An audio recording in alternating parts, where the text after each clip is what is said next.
Salomé pour la magie des étampes.com.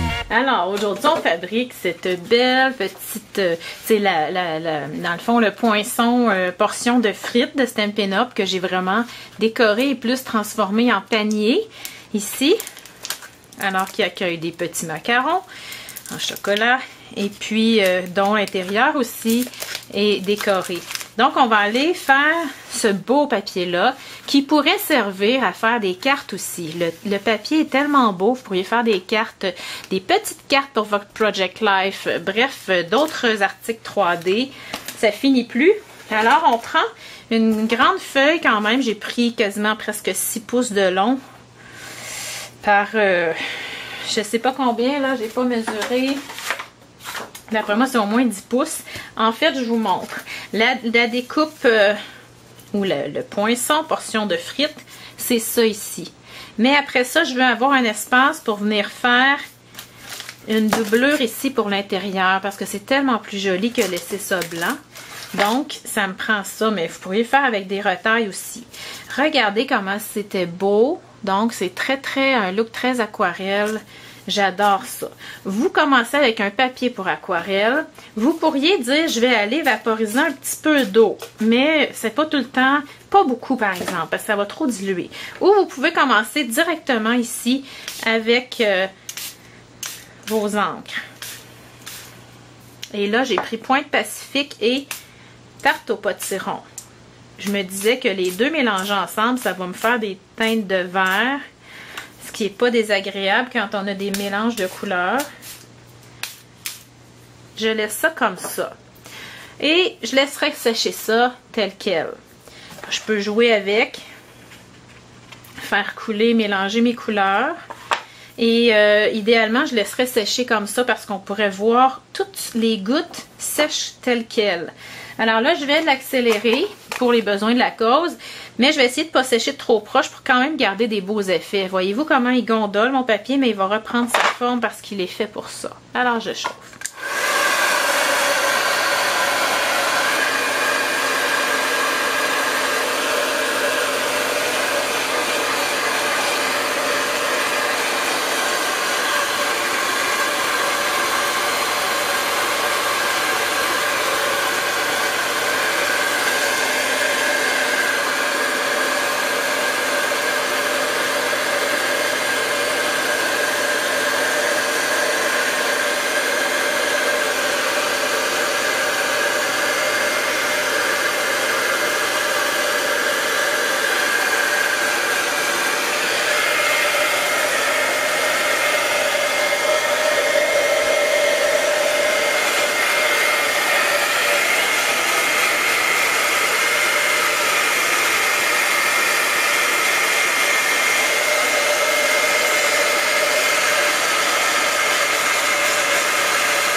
C'est presque tout sec.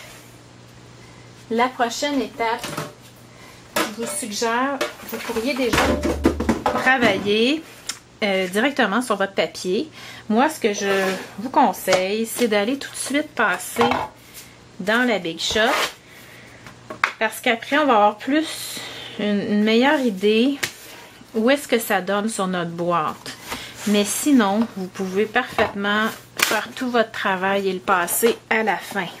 Ça va être peut-être plus aléatoire, on peut moins prédire ce que ça va donner. Alors, j'ai ma boîte ici. Si on se souvient bien, j'ai besoin de l'arrière de la boîte, donc qui est ici une deuxième fois. Je sais pas si vous voyez, mais mon tapis, il est craquelé jusqu'ici. Et ça fonctionne encore probablement pour plusieurs mois même. Alors, j'ai ma doublure. Je vais aller enlever. C'est parfait, par exemple, hein, parce que on a déjà nos plis. Alors, je coupe à peine 1 mm à l'intérieur. Et là, dans le fond, on ne le verra pas au complet, donc je le coupe comme ça. toutes les retailles peuvent être utilisées. Imaginez-vous sur une belle petite carte 3x3. Si on prend un fond blanc, regardez si c'est joli. Donc, j'en ai quelques-unes. Je les garde soigneusement. Donc, ici, on se souvient, le plus grand, c'est... Oh non, je l'ai fait à l'envers.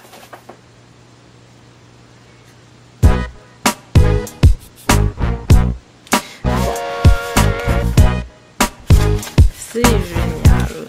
Non, c'est correct. OK, alors, je plie. Ça va me prendre l'adhésif fusion ou la bande adhésive. On a déjà les cercles ou la forme circulaire qui est déjà toute pliée. C'est facile comme tout. C'est pour ça que les Bigs sont si populaires. Voyez-vous ma belle boîte, elle est beaucoup plus originale à mon sens, même comme ça, qu'avec un carton uni. Alors, vous pourriez la laisser telle quelle sans mettre tous les détails que je vais mettre. Et regardez, ça serait déjà très beau. OK? Mais là, ce qu'on va aller faire, on va aller travailler dessus pour ajouter encore plus de beauté. Alors, Indigo des Îles, tarte au potiron. Je vais prendre Bordering Blooms, que j'aime beaucoup. Et mon étampe est déjà prête. Moi, l'effet qui est ici, là, est tellement beau que j'ai même pas le goût d'aller le cacher avec mes fleurs. Mais je vais me fier à mon premier modèle en étampant répétition, ce que j'avais pas fait la première fois. Ça va me permettre de garder un peu de mon motif qui est en dessous.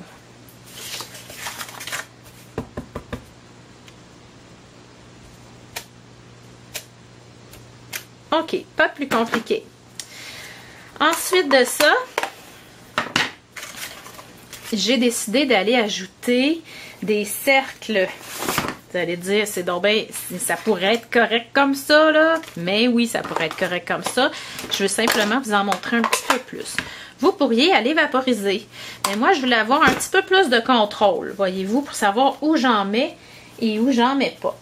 Donc, je vais faire quelques petits cercles ici et là, en tarte au potiron. Et regardez, c'est important de regarder des fois où on est rendu. Je ne veux pas en mettre trop. C'est juste pour que ça fasse encore plus, vraiment plus original. Ça a une touche artistique qu'un carton uni n'a pas, on est d'accord? Donc, voyez, déjà comme ça, on va en rajouter un petit peu sur notre fond. Déjà comme ça serait super. On peut arrêter là. Mais si vous choisissez de poursuivre, on peut replacer notre masque cercle et aller ajouter. Ça pourrait être ajouté à l'éponge. Moi, j'y vais directement. Et là, je vais juste faire le devant. Le Versamark directement dessus. Ça va se nettoyer très bien quand même que j'attends demain. C'est pas vraiment grave. Donc, là, vous voyez peut-être pas, oui, vous voyez où est-ce que c'est ancré, là? Je vais venir saupoudrer de poudre gévrisée. Ça paraîtra pas énormément, mais l'effet de brillance que ça apporte, j'aurais dû passer l'embossing body, j'ai oublié. Parce que la poudre gévrisée, comme toute poudre à gaufrage, est très, se colle beaucoup sur le papier pour aquarelle qui est texturé. Donc là, il va y avoir probablement des brillants partout, même où j'en voulais pas. Mais c'est pas grave.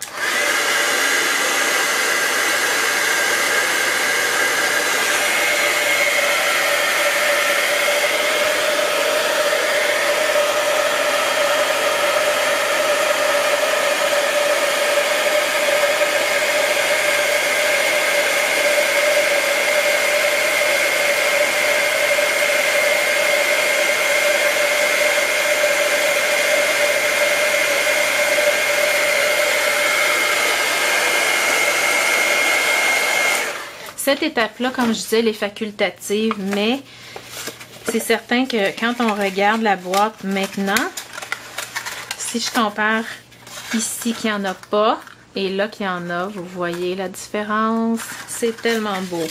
Donc, on va monter notre boîte.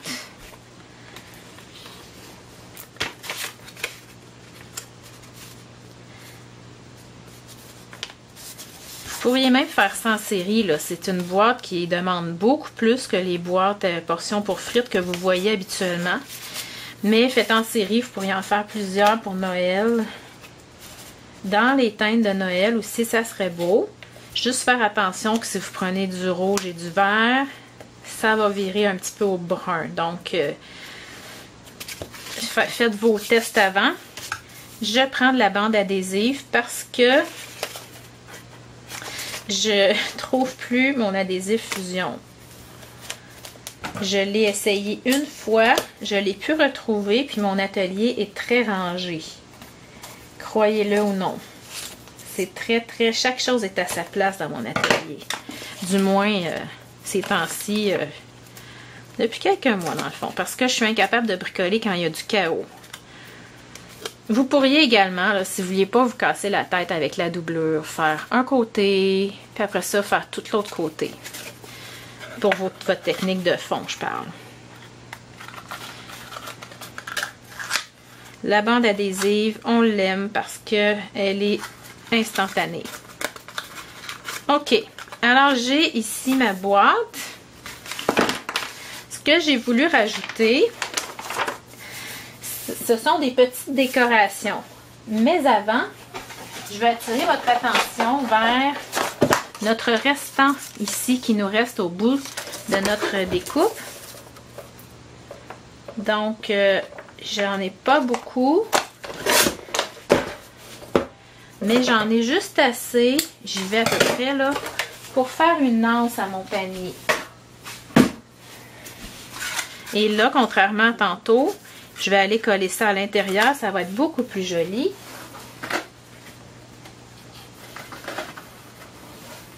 Et pour ce faire, je vais prendre les points de colle.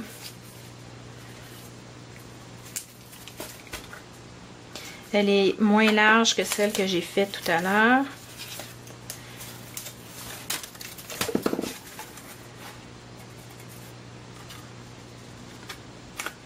Pourquoi je fais une anse? Parce que je voulais que ça ressemble à un petit panier, parce qu'on peut l'accrocher après une porte, aussi parce que j'en ai pas vu sur Internet. Faut dire que je me promène pas sur les blogs beaucoup, là.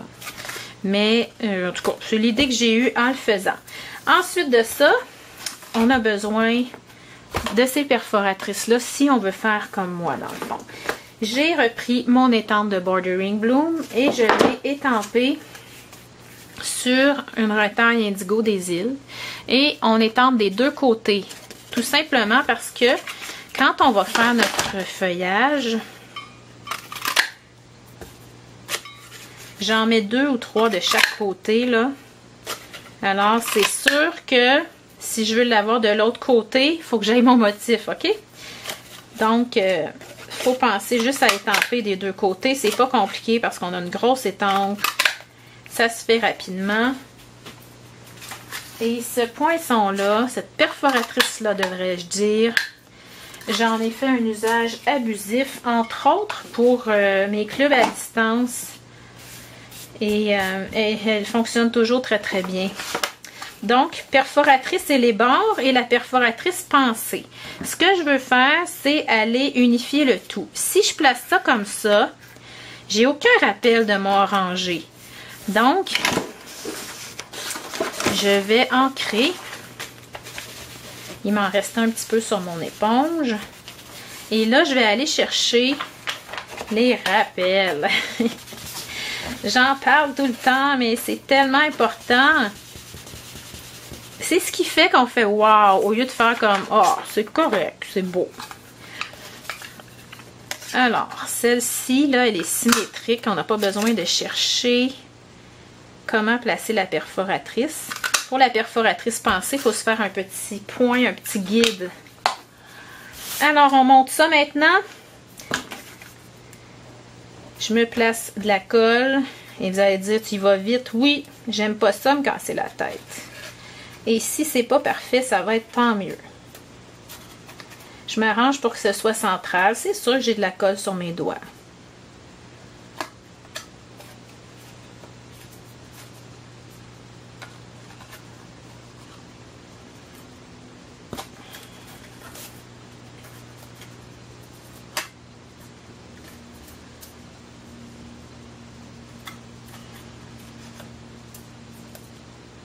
C'est le fun quand elles sont utilisables des deux côtés. Nos feuilles, là. Un petit côté, un petit peu plus par en haut. Voilà. Celle-ci, je vais utiliser mon plioir en os ou... C'est sûr que le plioir, ça tient plus longtemps parce que je brise les fibres de mon carton beaucoup plus que là avec mon stylo gel. Je vais la coller en dimension.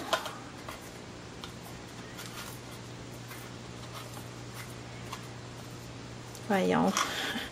J'ai trop de colle après mes doigts. Je suis même plus capable d'enlever mon dimensionneur. OK. Alors, je la forme encore. Ça peut être dans le creux de ma main. Comme ça. Et là, on va aller décorer au centre. Je fais la même chose avec la petite ici. Que je vais aller coller. Et je vous montre un petit truc avec vos mariabilités. Sinon, vous ne pourrez pas le faire. À moins d'avoir un crayon permanent. Donc, je prends les cristaux du Rhin. Avec mon mariabilité tarte au potiron, la couleur moyenne, donc au centre. Ça veut dire pourquoi tu spécifies cette couleur-là? Ça peut être n'importe laquelle. Oui. Mais on s'entend qu'on va toujours épuiser plus rapidement la couleur la plus pâle et la plus foncée. Donc, en sachant ça, moi, je prends vraiment la couleur du centre pour venir faire tous mes petits accents. Avec vos mariabilités, vous pourriez aussi colorier faire des points avec du cristal effect que vous laissez sécher sur le petit tapis de silicone et venir les colorier après avec vos mariabilités. Ça serait de toute beauté. Ici, la petite bannière vient du jeu Ronald McDonald, La vie en rose, que j'ai déjà étampé et découpé avec les Framelits bannière BT. Il ne me reste qu'à venir coller mon petit rappel et glisser dedans. J'ai pris, voyez-vous, la ficelle à rôtir qui a l'indigo des îles, ça fait le parfait rappel. Voyez-vous, j'étais dans Pointe Pacifique, mais quand il est mélangé avec d'autres couleurs, il tire un peu sur l'indigo des îles, beaucoup plus. OK? Alors, c'était mon projet d'aujourd'hui. Projet super original et artistique que vous allez pouvoir faire à toutes les sauces, dans le fond. Ça va être un hit, je vous le dis, parce que c'est un hybride entre une belle page à l'aquarelle. Regardez ça, comment c'est beau. Alors, je vous laisse aller confectionner ça tout de suite.